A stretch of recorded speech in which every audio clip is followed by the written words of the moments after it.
IVF చికిత్సలో 25% భారీ discount, free doctor consultation, free ultrasound scan, logo launch, Andro max advanced male infertility centre ను కూడా ప్రారంభించారు. కాసేపట్లో తెలంగాణ కేబినెట్ భేటీ కానుంది. సీఎం రేవంత్ రెడ్డి అధ్యక్షతన అసెంబ్లీ కమిటీ హాల్ 1లో కేబినెట్ సమావేశమవుతోంది. అసెంబ్లీలో ప్రవేశపెట్టాల్సిన పలు అంశాలపై చర్చించి ఆమోదం తెలపనుంది కేబినెట్ లో 45 ఎజెండా అంశాలను ప్రభుత్వం చర్చించింది.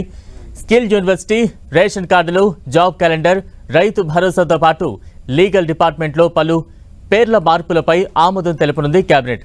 పంచాయతీరాజ్ చట్ట సవరణ, ఓఆర్ఆర్ పరిధిలోని పంచాయతీలను కార్పొరేషన్లో విలీనంపై కేబినెట్లో నిర్ణయం తీసుకోనున్నారు.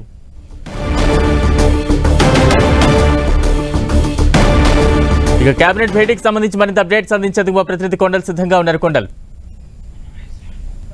కేబినెట్ భేటీ కాబోతుంది. ఈ కేబినెట్ సమావేశంలో ముఖ్యంగా ఎల్లుండి నుంచి ముఖ్యమంత్రి రేవంత్ రెడ్డి అమెరికా టూర్ వెళ్తున్న నేపథ్యంలో పెట్టుబడుల కోసమే అమెరికా పర్యటన వెళ్తున్న నేపథ్యంలో ఇప్పుడు కేబినెట్ భేటీ జరగబోతుంది. ముఖ్యంగా ఈ కేబినెట్ సమావేశంలో కొత్త రేషన్ కార్డులకు సంబంధించిన అంశం అన్నది ప్రభుత్వం ముందున్న పెద్ద అంటే ప్రాధాన్యత అంశంగా ఉంది. కాబట్టి ఈ కొత్త రేషన్ కార్డుల మంజూరుకు సంబంధించి విధి విధానాలు, అదేవిధంగా దీనిపై ఒక కేబినెట్ కమిటీ వేసే అవకాశం ఉంది. దీనిపైన చర్చించి కేబినెట్ సబ్ కమిటీ వేసేందుకు ఈ కేబినెట్ సమావేశంలో ఒక నిర్ణయం తీసుకోబోతున్నారు.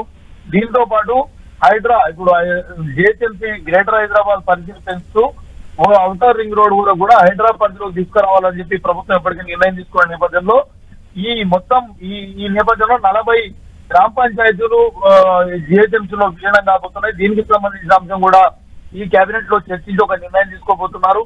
దీంతో పాటు చాలా ఏళ్లుగా పెండింగ్ ఉన్న ఎల్ఆర్ఎస్, గత ప్రభుత్వ హయాంలోనే ఎల్ఆర్ఎస్ కు దరఖాస్తులు పెట్టుకున్నారు. అది ఇప్పటి వరకు కూడా పెండింగ్ లోనే ఉన్న పరిస్థితి ఉంది. వీటిలో కోర్టు అడ్డంకులు ఎలా ఉన్నాయి, దీనిపైన ఎలా అధిగమించాలి, ముందుకు ఎలా వెళ్లాలన్న దానిపైన ఈ కేబినెట్ లో నిర్ణయించి ఒక నిర్ణయం తీసుకోబోతున్నారు. దాంతో పాటు రాష్ట్ర వ్యాప్తంగా మెడికల్ కాలేజీలు శాంక్షన్ అయ్యాయి, కానీ ఇప్పటి కూడా సొంత భవనాలు లేవు. వాటికి మెడికల్ కాలేజీలకు ప్రభుత్వ స్థలాలను కేటాయించడం, నిర్మాణాలకు సంబంధించిన కార్యక్రమం ఎలా తీసుకోవాలన్న దానిపై కూడా ఈ కేబినెట్ లో చర్చించబోతున్నారు. దీంతో పాటు ఆగస్టు 3 నుంచి 5 నుంచి 9వ తేదీ వరకు రాష్ట్ర వ్యాప్తంగా స్వచ్ఛదనం పచ్చదనం అనే కార్యక్రమాన్ని ప్రభుత్వం చేపట్టబోతుంది. ఈ డ్రైవ్ కు సంబంధించి కూడా ఈ కేబినెట్ లో చర్చించబోతున్నారు. మొత్తాన్ని చూసుకుంటే ప్రధానంగా ఈ కేబినెట్ సమావేశంలో గ్రేటర్ పరిధిలో ఉన్న 40 గ్రామ పంచాయతీల విలీనం అనేది ఒక ప్రధానంగా ఉండబోతుంది. దాంతో పాటు కొత్త రేషన్ కార్డుల మంజూరుకు సంబంధించి ప్రభుత్వం ఎలాంటి విధి విధానాలను ప్రకటించబోతుంది. దీనికి గాను కేబినెట్ సబ్ కమిటీని నియమించే అవకాశం ఉంటుంది. కాబట్టి దీనిపై ఈ రెండు అత్యంత కీలక నిర్ణయాలను భావించవచ్చు. Right, thank you Kondal.